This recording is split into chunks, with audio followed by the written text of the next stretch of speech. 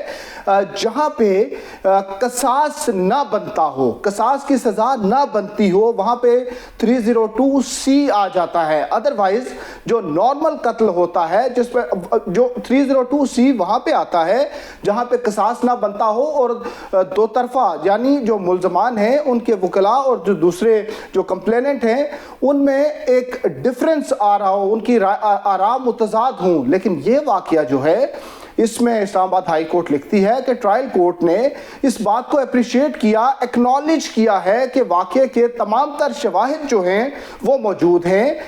جو ملزم تھا جسے بعد میں سزا ہوئی اس کی وہاں پہ موجودگی اسٹیبلش ہو گئی، جو گواہ ہے ان کے بیانات سے یہ کیس اسٹیبلش ہو گیا، اور اس کیس کا ایک موٹیو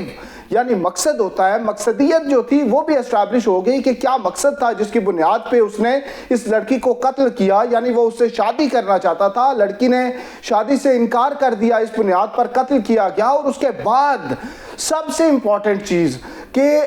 جائے وقوعہ سے جو گولی کا شیل ملا، وہ شیل ملزم سے بعد میں ریکور ہونے والے پستول سے بھی میچ کر گیا۔ 30 بور کا پستول تھا جس سے فائر کر کے لڑکی کو قتل کیا گیا۔ پنجاب فورنسک لیب میں جب یہ ایگزامن ہوا تو اس کے بعد یہ اسٹیبلش ہو گیا کہ یہ اسی پستول سے چلائی گئی گولی تھی جس کا شیل جائے وقوعہ سے ملا تھا۔ یہ تمام تر چیزیں جب ثابت ہو گئیں، جب اسٹیبلش ہو گیا سب کچھ، تو پھر اسلام آباد ہائی کورٹ حیرانی کا شکار ہے کہ ٹرائل کورٹ نے لڑکے کو سزائے موت کا آرڈر کیوں نہیں دیا، بلکہ اسے 25 سال قید بامشقت کا آرڈر کس طرح سنا دیا۔ اب جو فیکٹس تھے وہ لکھے گئے کہ لڑکی کے والد نے بتایا کہ 5 ماہ سے وہ اس کا پیچھا کر رہا تھا، پھر شادی کے لیے رشتہ بھیجا، اس سے انہوں نے انکار کیا، تو اس کے بعد لڑکے نے لڑکی اور اس کے والد دونوں کو دھمکیاں دی کہ وہ انہیں مار دے گا۔ اب عدالت یہ کہتی ہے کہ اسٹیٹ کونسل اور جو اپیل کنندہ یعنی جو شہزاد ہے جسے سزا ہوئی، اس کے وکیل سے بھی یہ پوچھا گیا کہ ٹرائل کورٹ نے 25 سال کی سزا کیوں دی ہے، اس کی وجہ کیا ہے، کہیں کوئی وجہ جسٹیفائی کی گئی ہے، تو وہ بھی اس پر کوئی باجواز اس کی وجہ پیش نہیں کر سکے، بلکہ ٹرائل کورٹ نے بھی اپنے فیصلے میں اس کی باجواز وجہ پیش نہیں کی۔ اسلام آباد ہائی کورٹ نے بڑا سختی سے ٹرائل کورٹ سے متعلق لکھا ہے کہ ٹرائل کورٹ نے اپنی ججمنٹ میں کلیئرٹی نہیں لائی، بلکہ وہ ججمنٹ جو ہے وہ واضح ہے ہی نہیں، اس میں وجوہات نہیں ہیں کہ کیوں 25 سال قید کی سزا سنائی گئی ہے۔ اور یہ بڑا واضح لکھا گیا ہے کہ جو قتل کا کیس ہو، اس کیس میں وہ بڑا امپورٹنٹ ان نیچر ہوتا ہے، اور اس میں کورٹ نے بڑا محتاط رہنا ہوتا ہے، احتیاط برتنی ہوتی ہے اس کا تعین کرنے اور اس کا فیصلہ کرنے میں۔ تو کورٹ یہ لکھتی ہے کہ جو عام حالات میں کیا گیا قتل ہو اس پر سزائے موت ہے۔ یہ کچھ ایکسیپشنل فیکٹرز ہوتے ہیں، کچھ حالات ایسے ہوتے ہیں، مخصوص پیرامیٹرز ہوتے ہیں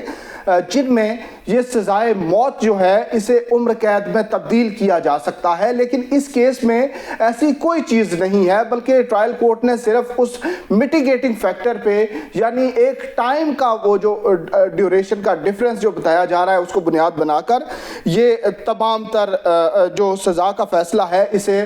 25 سال پہ لے آئی۔ تو اب عدالت نے یہ فیصلہ کالعدم قرار دیا ہے اور کیس ٹرائل کورٹ کو ہی ریمانڈ بیک کیا ہے، اور ساتھ میں یہ لکھا ہے کہ 45 دن کے اندر اس کیس کا دوبارہ فیصلہ کیا جائے، اور وہ فیصلہ جو ہوگا